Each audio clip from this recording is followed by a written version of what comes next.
All right, so a lot of you guys asked me, Bolo, why are you tripping on this whole Midi, MSB, and LSB issue, and why is it so important to the MPC? Well, today is the video that I'm going to talk about it, and I'm going to explain to some of you guys why it's important and why it needs to be fixed in the MPC. Bolo!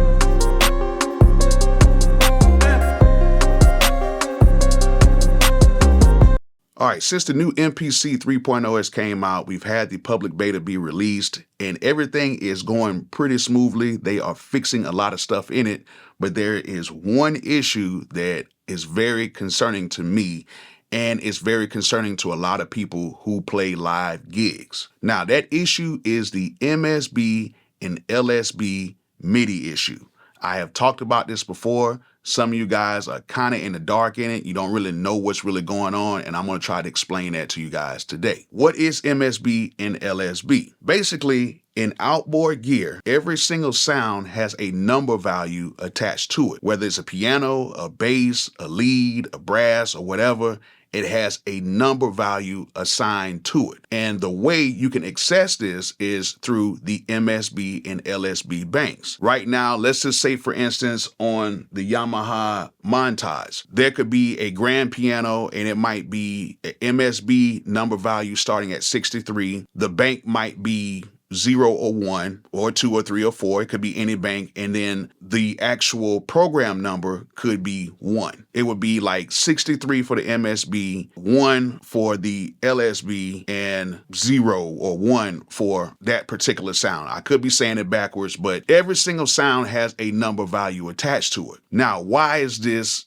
important? Well, basically, if you have a ton of different MIDI instruments or whatever, you can actually control all of those different MIDI instruments without actually even touching the instrument. You can just change the values inside of the MPC. Now, you can do that.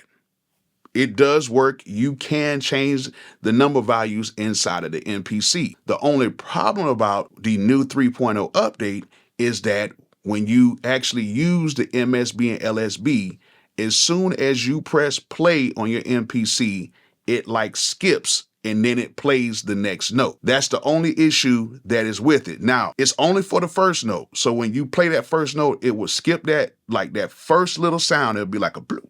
It'll like skip and then it'll play. But then as it comes back around, it will play the note perfectly fine.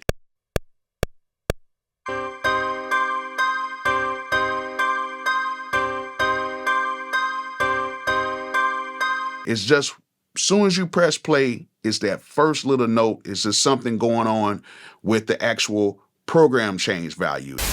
But let's do that one more time so you guys can hear how that note is skipping.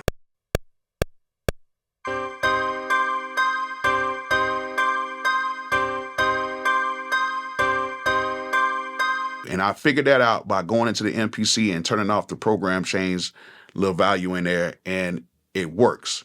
Now, if I'm using regular MIDI, without using any MSB or LSB values, it works perfectly fine. The only problem is when you would change sequences, you would have to change the sounds manually without the MPC changing it for you. Because let's say, for instance, on track 1, we had a MSB value of 63, LSB might be 0, and the sound might be 001, which might be a piano on the Montage. I could be saying it backwards with the MSB and LSB, but just for the sake of the video, we're just saying that that's the number. And let's say on sequence 2, we wanted to change that piano into a brass. So it might be MSB 63 bank 4 or 5 or something like that. And then the program change might be 34 or something like that. That might be a brass sound. That might be the number assigned to the brass sound. And we both, on both sequences, we have that on track 1. With the MSB and LSB, if I switch that over to the next sequence, then it will automatically change that sound on that sequence. And I didn't even have to touch anything. Now, if we do not have that turned on, if it goes over to the next sequence, it's still going to be stuck on whatever sound that I have on that particular MIDI track. So that's why it's very important to have MSB and LSB, because that way we can control our different MIDI instruments without even touching anything. And then especially for a lot of people who do live shows with MIDI, it is very important to have that, and very important to have that to where it doesn't skip a note when you're switching between different programs. Because I notice even when you switch between different programs, it's like skips that little note every time you switch over. So that's why there's a lot of producers who are right now still using the 2.15 or the 2.15.1. They're using that because in the 2.15, there's no issue with that. But in the 3.0, there is an issue with that. And to keep it 100 with you guys, that's what an MPC was originally made for. It was the MIDI Production Center, and then over a few years, it changed to Music Production Center. So this was a thing to control other MIDI devices. This is what this thing was actually made for. And so without being able to control these devices, it's kind of like, man, like what's really going on? Now, there was some other MIDI issues. They fixed that.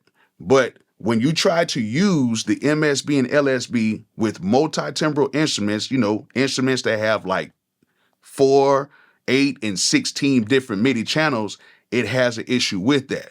But if you're using this with like a synth that does not have multiple MIDI parts, it works fine.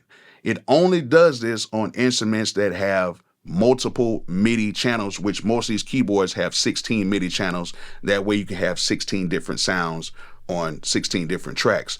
And then you can just have the MPC sequence everything. The good thing about having the MSB and LSB is, I've talked about this before, is that when you are working on a project, and say for instance, you might want to take a break from that project, you might want to save it, you can just save the MSB and LSB number values, and then you can actually save the sequence and everything, shut down your MPC, shut down your keyboards, and then you may come back the next day or a few hours later, open up that actual session, and all of your sounds will be saved. So that means that you don't have to go and save the actual sequence on the MPC and then save like a sequence or a bank on one keyboard and then save the sequence on a bank on another keyboard or racks or whatever. You can just plug in those number values and it will save it to the corresponding sound. So when you open up the sequence, it automatically pulls up those sounds and you won't lose what you already had. So that's why I've been so vocal on this, because we really need to get this fixed. I know some guys who actually run their beats in through MIDI and they will say, oh, but Bolo, you don't have to worry about that. You can just, skip that and then, wait for the next couple bars to go through and then you just, take that and cut and paste. I don't think I should have to do that, especially if it was working on the previous versions of the MPC. It works perfectly fine on 2.15. I know we're in the beta. I get it. I know we're in the beta. I know it's still beta software, but for us to get everything else working and that is still not working, I really cannot work on my MPC X Special Edition. Now, on my older MPC, I have it on there and I'm still doing projects that way because I still have the older 2.15 on there, but I would love to use it with my new MPC, with all the new stuff in here, with the new sequencing and the new, features and everything that's inside of here. I would love to use that. So that's why I've always been talking about the MSB and LSB MIDI. It has to be fixed, because right now, even if I was to make a beat in here and I would want to go through and change to another sequence, it's going to be a skip in between that first note. And I can't produce like that. Now, if you guys have keyboards and you know about MSB and LSB, please go ahead and jump in the comments, because I know it's going to be some people saying, I really don't understand where you're coming at with this. What's really going on? I don't, you don't get it. But for all you guys who do have keyboards, do you use the method of the MSB and LSB, or do you guys use the method of just picking your sounds on the board, keeping them on the board, saving them as a sequence or saving them as a scene inside of your board, and then saving the sequence inside of your MPC as well? Or are you the type who just make the beat, track it out, and you're done with it and you just commit like that? So I hope you guys kind of understood this video. I hope you guys kind of gained some knowledge from it. And like I always say, peace out.